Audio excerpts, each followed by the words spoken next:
we're just getting a few things just finalized here. Damodar is our technical person, and he may chime in here if he needs to make any adjustments. Okay.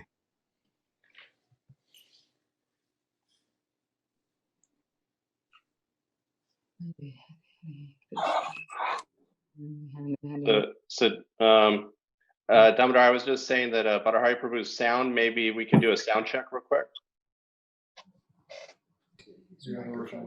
Sure. Go ahead and just say something so we can hear you. Hello, hello. Hare Krishna.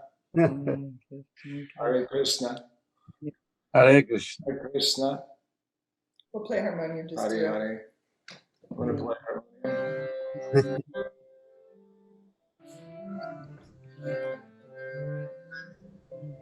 Kosha, what deity is that behind you? It's our Lakshmi Nrsimha and Panchatattva from Laguna Beach and the Maha Mantra. Jai, But Damodar, did that sound okay to you? Yeah, it sounded okay. Coming through it, I mean, barring like you said, getting closer, there isn't a whole lot I can do for it on this end. Okay. Yeah. All right. So we'll go with that. We'll get started here in just 1 minute. So basically the way this will operate, the best that I know how to do this from a virtual standpoint is everyone will be muted. When it's your time to come on, we'll unmute you and we'll invite you to speak. And then when you're done, we'll handle the muting, unmuting on this side, right, Damodar? Yes. And are we set up to automatically mute as people come into the call?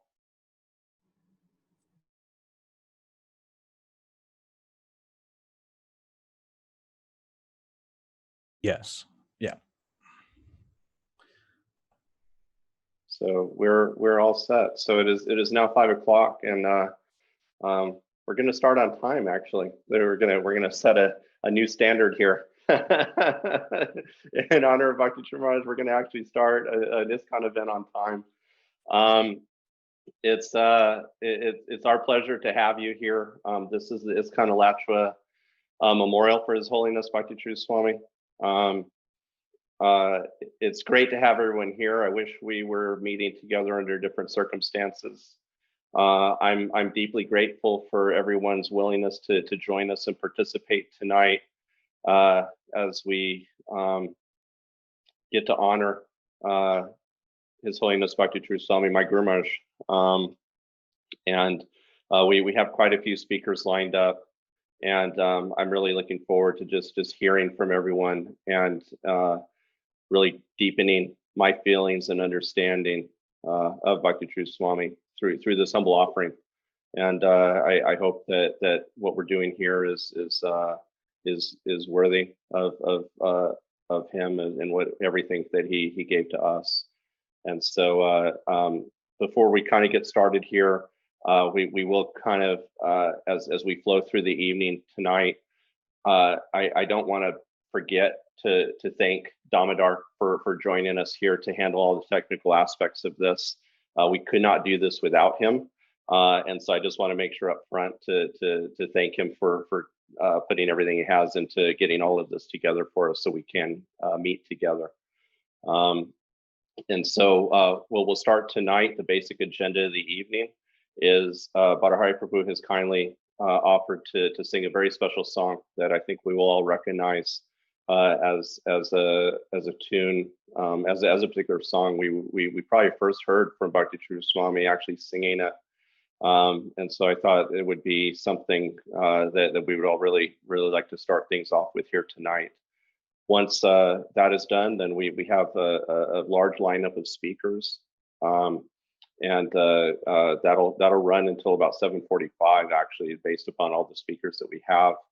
Prangovinda Prabhu, who was in Orlando with Bhakti Charu Swami, is actually going to speak a little bit about his departure, and he'll do that at 7:45. And then we have a special bhajan that Prabir Prabhu will actually be singing for us at the end of the evening tonight. Of course, I know this is long. If everyone can't stay, that's certainly not expected that everyone has to remain the entire time. Stay as long as you can. We certainly appreciate having you here. This is recorded, so we will have an opportunity to see it again in the future. And so if you do have to leave early, we'll have that recording as well. And so without further ado, I'd like to introduce Bhattacharya Prabhu. When I first came to Krishna consciousness in Laguna Beach back in '88, I think, Krishna and Bhattacharya were just our spiritual shelter there. They're our foundation. And I have so many memories with Bhakti Charu when he would come to Laguna Beach and the time he would spend with Bhattacharya Prabhu and Mother Kosha. And in particular, I remember when he first asked Bhattacharya Prabhu to start teaching him how to play harmonium. That kind of kicked things off a little bit. And so this is very special for me to have you here. And so thank you for joining us. Unmuted? Yes. We're unmuted. I'd like to begin with Mangalacharna. That's always a nice place to start, and then we'll do the prayer. Thank you. Yeah, I been remembering those Laguna days also.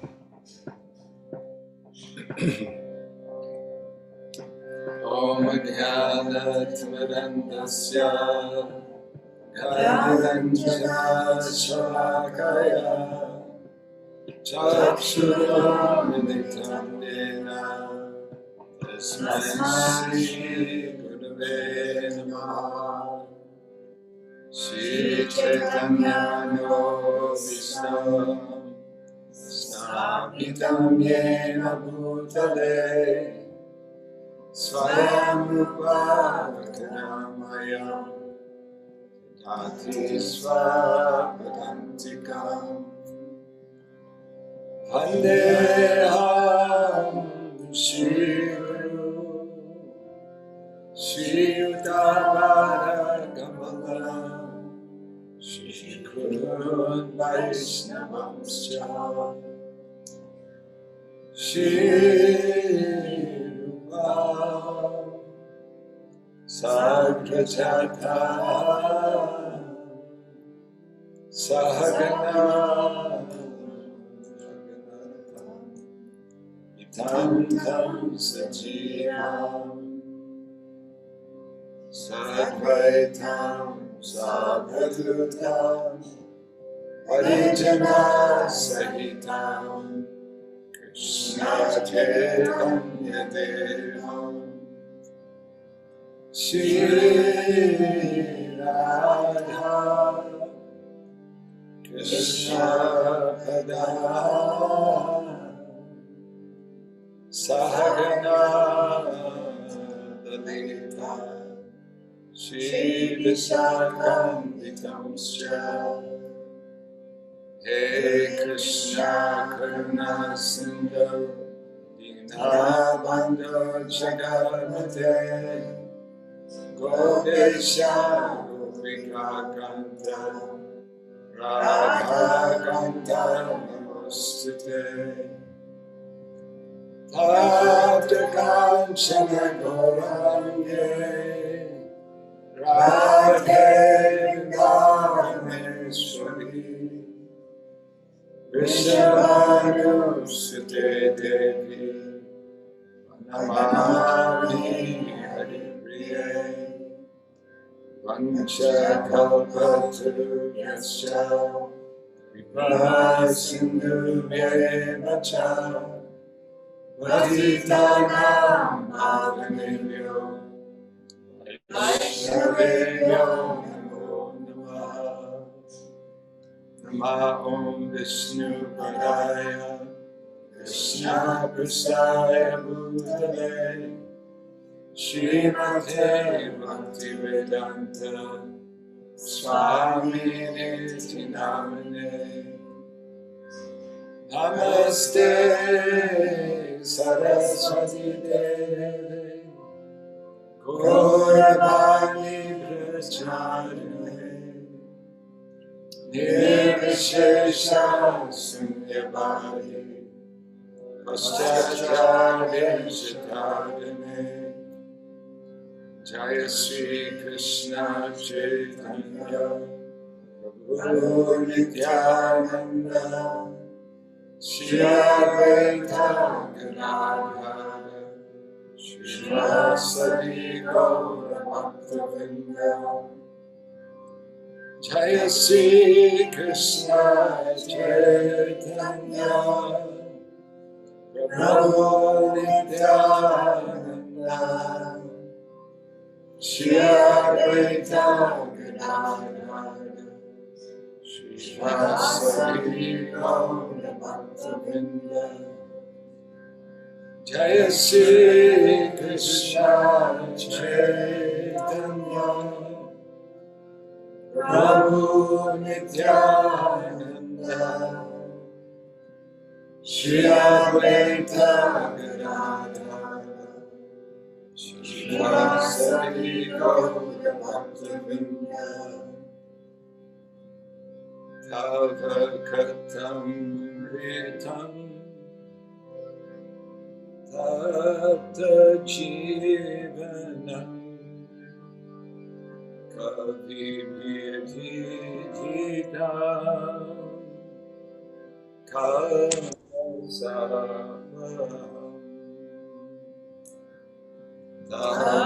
Tadakatam Vidam Tapta Jivanam Kavi Vididam Kamasam Tavakatam Ridham Tapta Jivanam Kavi Vididam Kamasabham Tavakatam Ridham Tapta Jivanam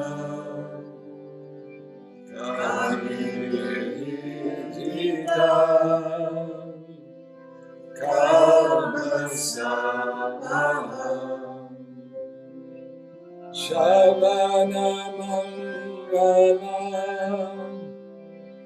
Shimaradhatam Virinantiye Buridachana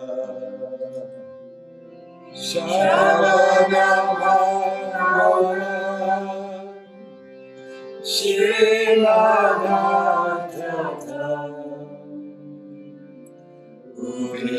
Virinantiye Buridachana Shavana Mangalam Shimaradhatam Vidrinantiye Buridachana Shavana Mangalam Shimaradhatam Virinantiye Buridachana Shavana Mangalam Shimaradhatam Virinantiye Buridachana Shavana Mangalam Shimaradhatam Vidrinantiye Buridachana Hare Krishna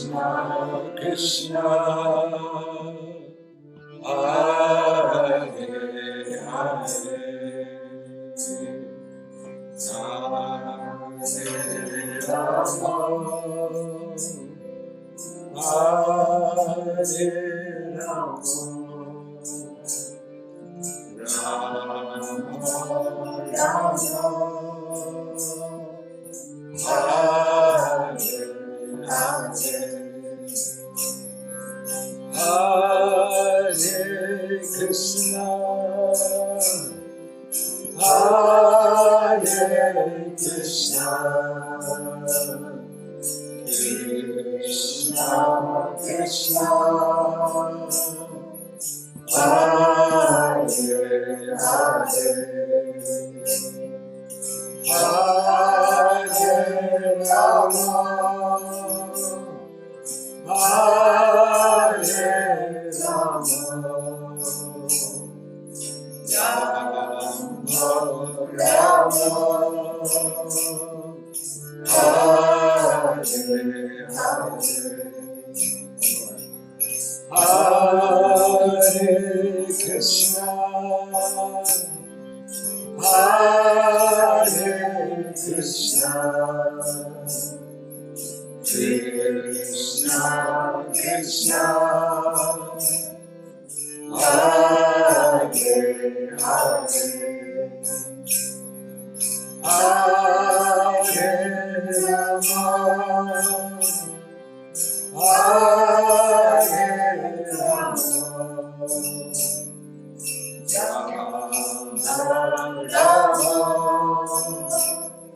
Rama, Hare Hare.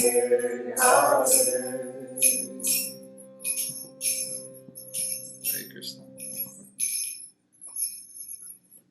Thank you.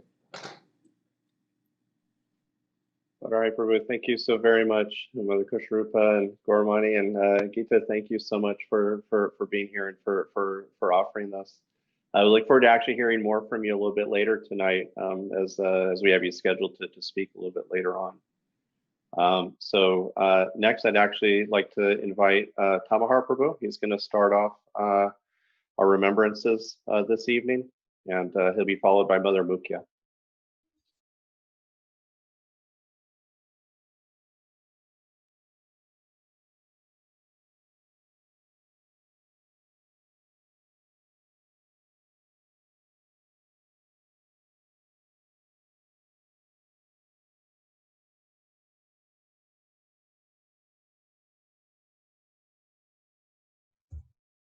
Okay, can you hear me now? Is it all right? Okay, because it had the mute on before. All right. Hare Krishna. Namo Vishnupadaya Krishna Stavadare Shrimati Bhakti Swami Tinamane Namaste Sasvadayam Gauravani Viterne Vishesha Shringavari Paschidharisitarane. Obviously, tonight we're here to honor a very, very great Vaishnav, the passing of a great Vaishnav. And this brings out a lot of emotion for many of us. Of course, any devotee's passing is a loss, and we always feel that. We've been getting more and more lately, more and more of our God brothers, God sisters, and others have been passing. But I think Bhakti Charu Swami's passing is very impactful for many, many people. Maharaj touched the lives of thousands and thousands of devotees, thousands of disciples, but also God brothers, spiritual nieces, nephews, everywhere throughout the world. He was just an absolutely exceptional Vaishnav. And we all are feeling his passing very, very strongly. And of course, under the circumstances of passing from the coronavirus is, I don't know, I guess even more poignant, more difficult. But it has its own warnings for us there and its own lessons. But we don't want to go in that direction, because in whatever way Krishna decides to take back his children, that is up to him and not us. And we always say this, and almost sounds trite. We went back to Godhead, went back to Krishna. I just have to say, for whatever my spiritual worth is, which isn't a lot, I am 100% absolutely convinced that Bhakti Charu Swami is now with Krishna. And Krishna has called him back. And I had this realization in those last couple of days that it probably was an internal struggle going on, where I believe Bhakti Charu was ready to go back. Krishna was ready to take him, but he was being held by the prayers of thousands and thousands of devotees. At any rate, Krishna made his decision and took Bhakti Charu Swami back with him. And that's really the way that we have to see it. It's always bittersweet. We always say the passing of a Vaishnava is like that, because in one sense, it's wonderful that he now gets to be back with Krishna. What's not so wonderful is the rest of us that are left with the loss, which are left with our mourning for losing a wonderful devotee and a wonderful friend to all of us. I would like to particularly offer condolences to his disciples. I believe we have 4 in Alachua. Of course, Vishwambara Prabhu, who has helped put this all on, which I think is just amazing. And given this must be an emotional, difficult time, I'm so appreciative of Vishwambara to, be doing this and running this and making sure everything is happening as he does with everything. So thank you, Vishwambara Prabhu. Also his wife, Vrindavaneshwari Prabhu, and also 2 other disciples that are here, Krishna Priya Devidasi and Brajaraja Sutta Das. So they are our community members. We certainly offer our condolences to them, and any help, anything that we can do for you, we certainly will. Also, since Maharaj moved to his DeLand project in Florida, we got to see a lot more of him. A lot of the devotees in the area did. In fact, I know because I was in communication with him, there was several devotees in Tampa who were aspiring to take initiation, and I was supposed to give a disciples course to them so they could take that initiation. I don't know if any of them were able to or not, but that's a loss also, and we certainly pray that they'll get through this all right. And I'd like to offer a special condolence and prayer to my dear friend and my dear doctor, Prabir Prabhu. Prabir is, of course, a wonderful devotee who would have soon taken an initiation from Bhakti Charu Swami. In fact, I was so fortunate because the last time Bhakti Charu Swami was here in Alachua a few months ago, it was actually just before the COVID shutdowns. I was honored to be asked to come to lunch with him a couple days at Prabir's house. And so that was I feel that was so wonderful and special that I did get some recent association with him. So in that respect, this has been difficult for me. Not all passings are as much, but I personally have found this very hard, and that it was very, very meaningful to me. I just had that sort of, respect and fondness for Bhakti Charu Swami. It's, of course, he brought that out in many people. Probably 5,000 devotees would tell you the same thing, what a special dear devotee he was to them. I had the opportunity to work with Bhakti Charu Swami for maybe the 12 years that I was in the GBC until I recently retired. So twice a year we would all get together, and amongst, the 32 of us or whatever. So I did get a lot of association with him. And I was always impressed with certain things. And I'm sure that these are themes you're going to hear over and over tonight. Because with Bhakti Charu Swami, he was one of those advanced devotees that there wasn't a private and a public. There wasn't sometimes you access way, sometimes. No, he was always the same, at least my experience with him. He was always a very advanced devotee, always Krishna conscious, always a gentleman, expert in Vaishnava etiquette. Just amazing the way he would care for devotees, the way he would treat and serve devotees, humble. You'll hear this, I'm sure, from many devotees. His humility was amazing.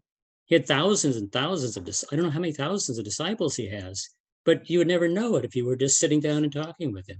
He sort of, even though he was very educated, very learned, he sort of presented himself as just a humble, simple devotee, which is remarkable, given how much worship he was given and applause all over. One of the things that's most important, and I think he should be remembered by, is that he was a very, very great devotee and disciple of Srila Prabhupada. He always spoke about Prabhupada. He always glorified Prabhupada. He was 100% loyal to Prabhupada's ISKCON movement, and he wanted everyone to have that same mood. I remember one of the first initiation lectures I heard him give. he was telling his disciples, at least when I heard, that they're not just his disciples, they're initiated into ISKCON. They're initiated into the Vaishnava, into Prabhupada's line. They're initiated into this whole line of Vaishnavacharyas. And, you know, so he had that mood that he was a messenger. He didn't take this for himself. He was Prabhupada's ambassador, Prabhupada's, Prabhupada's disciple, and simply bringing devotees to Prabhupada. And he always had this mood. And so therefore, I mean, no one was ever envious of him. Everybody loved him, you know, because he was like this. Of course, I think Shesha told this story the other day, but I asked him once when I talked to him, I said, is it true I heard that you got all 3 initiations, first, second, and sannyas all at once when you first met Prabhupada? He was very humble, but no. He says, yeah, it was sometime. Well, I found out later it was immediately he got first and second, and a couple months later he got a sannyas. So, you know, he kind of downplayed it, but it's a fact that this is how Prabhupada perceived him. I mean, if you want an endorsement that Srila Prabhupada immediately saw the qualities in him and initiated him up to immediately giving him sannyas. And so this was the type of caliber of devotee that he was. He always put Prabhupada at the center, as I said. And he was a very intimate disciple of Prabhupada. Many people know that in the last days, the last weeks of Prabhupada, Bhakti Charu Swami was one of his main servants, one of the main secretaries who was there with him up until the end. And, you know, and he got many wonderful instructions from Prabhupada, of course. And some of them, many have been quoted, like, I believe it was Bhakti Charu Swami that Prabhupada at least once said, you will show your love to me by how much you cooperate together to spread this movement. I mean, that was one quote that, you know, the memorable thing that Prabhupada said to Maharaj. Another one I remember that struck me was he said this once, and I've mentioned this before, but just to make sure, I twice asked him personally about it. I said, now tell me exactly what Prabhupada said here and what you said. And he repeated, he was talking to Prabhupada, and Prabhupada probably in his last week of his life. And Bhakti Charu Swami was saying is, I know you want us to push on the Varnashram movement. And Prabhupada said to him, Varnashram is for the outsiders, not for the devotees. I thought that was rather remarkable, you know, just to add to the controversy on Varnashram. But this is one of the last things Prabhupada said. He said it to Bhakti Charu Swami. Bhakti Charu Swami repeated. I asked him twice at least to repeat it verbatim. That's what he said. So I thought that was very interesting. And I don't know how many more, maybe other devotees who are speaking will know other pastimes he had with Srila Prabhupada. I wasn't around during those times. I don't really know them as well. How he related with Srila Prabhupada, but I know it was very, very close and very meaningful and very, very sweet relationship. Maharaj was always concerned about devotees, devotee care, devotee relationships. This was first to him. We know he was a perfect gentleman. He always, you know, treated everybody so nicely. He wanted to make sure that you're taken care of, that you were served. He had a room or a nice suite actually in Mayapur. And during our meetings there every year, you know, a few times during the meetings, he would have a lunch prepared. When he had a lunch prepared, that doesn't mean, you know, you had a chapati and a sabji. It meant, you know, a 12-course feast.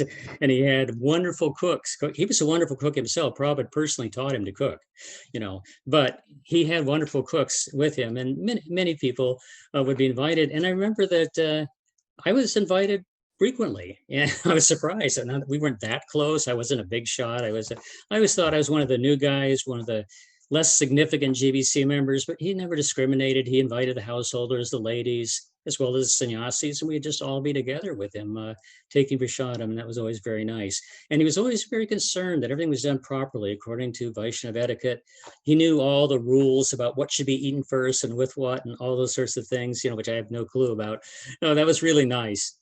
He was also very, very expert, not just at philosophy, which he knew thoroughly, the philosophy, the verses, any point he could talk about. But he also knew the Gaudiya Vaishnava history. You know, anything that would come up, he would know about, oh, he was a disciple of Bhakti Siddhantas and this and that. You know, I mean, he just knew it all. You know, everything about the local area of Bengal, of course, anything about the devotees, the disciples, everything about Bhakti Vinod Thakur. Of course, he did the Abhicharan show, and I'm sure that required a tremendous amount of research. One of the I guess you could say, benefits to the distancing we've all had to be doing during this COVID is that staying home a lot. I had never actually watched the Abhi Charan series. So my wife and I sat down, we watched the whole thing over several nights. And it's kind of addictive. You know, talk about binge watching, you know, we just watched one after another until it was time to take rest. It was really interesting and, you know, well done. And I learned a whole lot about it, especially about Prabhupada's early life, Bhakti Vinod, Bhaktisiddhanta. And that was a tremendous work. You know, that I was noticing on the titles, a lot of times he was the director, the producer, and the writer of some of the early episodes. So he put so much of his heart into the glorification of Prabhupada. This is just something that he always did.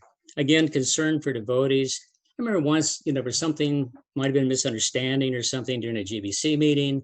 I don't even remember what it was, insignificant, but he came to me. You know how he is, he kind of holds your hand. And he just want to make sure everything was okay, that we had a good relationship understanding. He said, of course, Maharaj, you know, but he was like that. He was just concerned about people and relationships, and he always wanted to do the right thing. Final thing about his sort of Vaishnava etiquette is we had one GBC meeting in Ujjain, which of course is his sort of home temple, his home ground. And at first, I think some of us were skeptical, Ujjain out in the middle of nowhere, what's that going to be like? Well, I think it was the best meeting we ever had. I mean, it was just wonderful in terms of the facilities, the guest house, the service, everything. Of course, we blew out all electricity, you know, with everything that we were doing. We were down for about a day in this small town. But at any rate, it was, again, it just his care and his concern that everything was done nicely. He wanted to do this as a service to the Vaishnavas. So, and also the thing is, it's not that Bhakti Charu Swami was actually fun. He was enjoyable. He was not just some stuffy person quoting verses. Not that quoting verses is stuffy, but you know what I mean. I mean, in other words, you know, he had stories. They were interesting. I remember once years ago, one of the first times I was talking to him, I was in lunch, you know, at a lunch table with him, and he was telling me, I don't know how we got talking about cobras in India. He was telling me about how he saw like a fight between a mongoose and a cobra, and how the mongoose had killed the cobra. I mean, it's like just things like that. He was just. But he always had a Krishna conscious perspective. He could, you know, it's like Prabhupada. He could talk about anything, but he was always Krishna conscious, you know, and while he was doing that. So anyway, I really enjoyed being with him as a great friend, as a great devotee, and as obviously a senior mentor, someone I could look up to and learn from. I was thinking the last time that he was here, and I'll end with this, the last time he was here in Alachua, as I said, I was fortunate to be able to be invited for lunch when he was over at Prabir and Jai Gaurangi's house. And I was sitting next to him during the lunch, and, you know, we talked a lot. And actually, I think it was 2 lunches in a row, 2 days. And kind of at the end of it, he turned and he said, Tamahar Prabhu, he said, you know, all the times we're on the GBC, it's almost always business and, you know, management. He said, this has been so nice, just for us to be friends and getting to know each other and enjoying our company together. And that really touched my heart, you know, because I felt the same way, that we both had that. And I was thinking, hey, he's in DeLand now nearby. I'll develop more and more relationship. You know, it's going to be so nice getting to know Maharaj in this way now that I'm not on the GBC anymore. But that was not to be, because Krishna chose to take him now. And so, you know, I am left here beating my head. Those of us who are left behind are feeling sorrow that we won't have his wonderful association. And we will be missing growing and developing a wonderful friendship with him. But as I said, I am 100% convinced he is now with Krishna, and who knows. So thank you so much. All glories to Bhakti Charu Swami. Hare Krishna. Oh, it's my turn. Thank you, Tamahar. That was so beautiful. This is what I'm looking forward to the most this evening, is learning more about Maharaj. So I just want to say thank you for asking me to say a few words. It's an honor to glorify such an exalted and pure devotee of Srila Prabhupada and Lord Krishna, although I didn't know His Holiness Bhakti Charu Swami that well, but even just from the contact association, like hearing him give classes, or reading his memory books, his memories book, I was just always inspired by his gentle ways and his soft heart. And as it happened, I was asked to deal or to help deal with some problematic issues at 2 different temples over the last 3 or 4 years. And Bhakti Charu Swami was somewhat involved with each of those 2 places. So my experience of discussing these issues with him really changed my own perspective on the problems. He thinks in a broad way rather than a sort of tunnel vision where one sees only the cause and the effect. His thinking was nuanced, and he saw an individual's life of service, like the good things they may have brought to Srila Prabhupada's movement and to other devotees also. And he considered all of that in how to choose to deal with that, what the problematic situations were. He didn't deny the problems, but it was very helpful to me to see the way he thought. He was really heart-centered, and how it looks when you bring that kind of thinking to a problem. So I would say he changed my thinking in a positive way, and I felt really grateful that I was able to work with him on those issues, even briefly. I wanted to say to all of his disciples that I understand the pain of this loss for you, and I do believe you will always have the loving support of the whole ISKCON family, especially Maharaj's worthy God brothers and God sisters. And there are some amazing times ahead for you when the magic of Guru Kripa will manifest to you palpably, even when your spiritual master is not manifest any longer. You'll see how the Krishna magic deepens.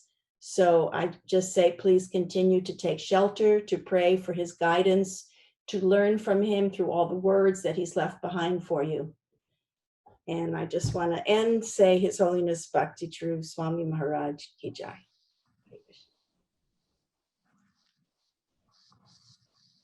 Nama Om Vishnu Padaya Krishna Prasthaya Bhutale Srimate Bhakti Vedanta Swami Nite Namane Namaste Saraswati Deve Gauravai Vacharane Nirvishesha Srinivadi Paschachite Satane Panchakalpa Charubhyascha Kripa Sindhu Bhayavacha Patitanam Bhavanebhyo Vaishnavebhyo Namo Namo. Bhakti Charu Swami Maharaj Ki Jai. Thank you very much for giving me this opportunity to say a few words in glorification of Bhakti Charu Swami Maharaj. It's been quite draining, up and down, last 2 weeks with Maharaj's condition in the hospital. But I concur with Bhukya and Tamahar that Maharaj's destination is clearly Goloka Vrindavan and Srila Prabhupada and Krishna. And so we reflect on him from that perspective. I'd like to say, and it's a claim that I hope Maharaj wouldn't be offended by, I'd like to say that Bhakti Charu Swami is my friend. Now, I don't mean to be proud or exclusive or eliminating others, but rather, I'd like to claim that he's my friend, or maybe I should say he befriended me because of his spiritual nature, not because of anything we may have in common, even in terms of ashram or cultures, cultural upbringing, etc. We're obviously from different universes in that way. But still, he is my friend. I beg to be his friend. And how do I do that?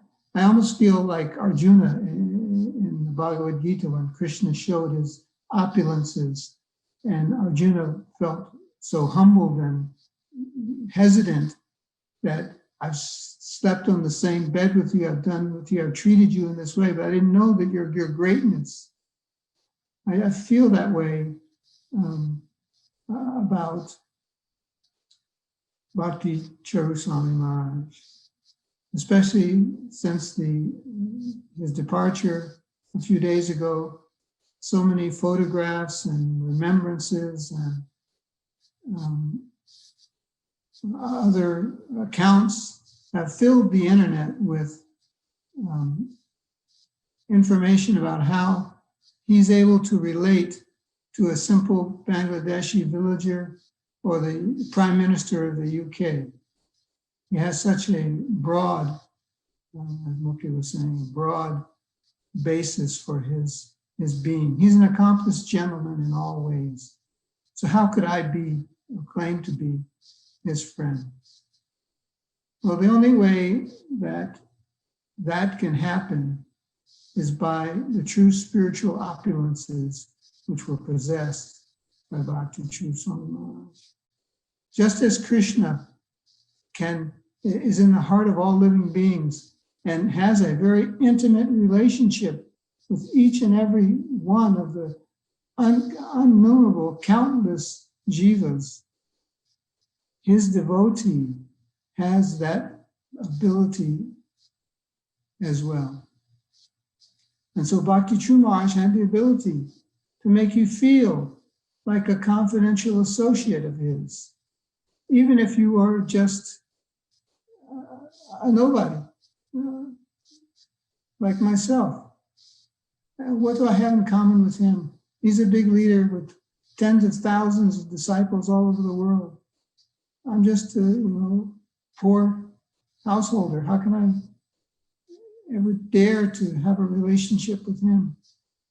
But because he possessed the spirit, and it's a spiritual quality, that's what I want to make clear. I perceive he has a spiritual ability to befriend all beings. It's like our God Sister Mulika Priti spoke about Prabhupada, a friend to all. That's Bhakti Charu Swami as well, a friend to all. Because of his spiritual potency, he was able to make each and every person, and as Tamaharpa was saying, you hear that as you go through the talks this evening, he was able to make each and every person feel like they were his confidential friend and associate.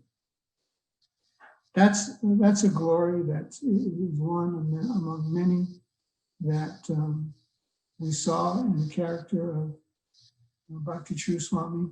I'll just take 2 minutes to mention one other aspect, and that is, it's similar, that is that his defense of and loyalty to Srila Prabhupada and ISKCON. When we were in North America here going through some trouble with one of our major temples a few years ago, there came a time when somebody from the GBC had to go into the lion's den and make a declaration of the authority of the GBC. Had to go into a Sunday feast that was like a hostile takeover. And mild-mannered, gentlemanly Bhakti Charu Swami not only volunteered for the job, but went in and did a stellar, very courageous act of declaring that this is Srila Prabhupada's ISKCON temple, and it shall not be taken in any other way. And he sort of, by that act, changed the tide in the struggle that the GBC was having to bring this temple back into the fold of ISKCON. And so I'll always remember him for that as a comrade in arms as well, kind of like a friend, but more of a militaristic kind of a twist to it. But Bhakti Charu Maharaj was a wonderful person. If you ever wondered what people are like in the spiritual world, just study the character of Bhakti Charu Swami Maharaj, and you'll understand a little bit about what the spiritual world is all about.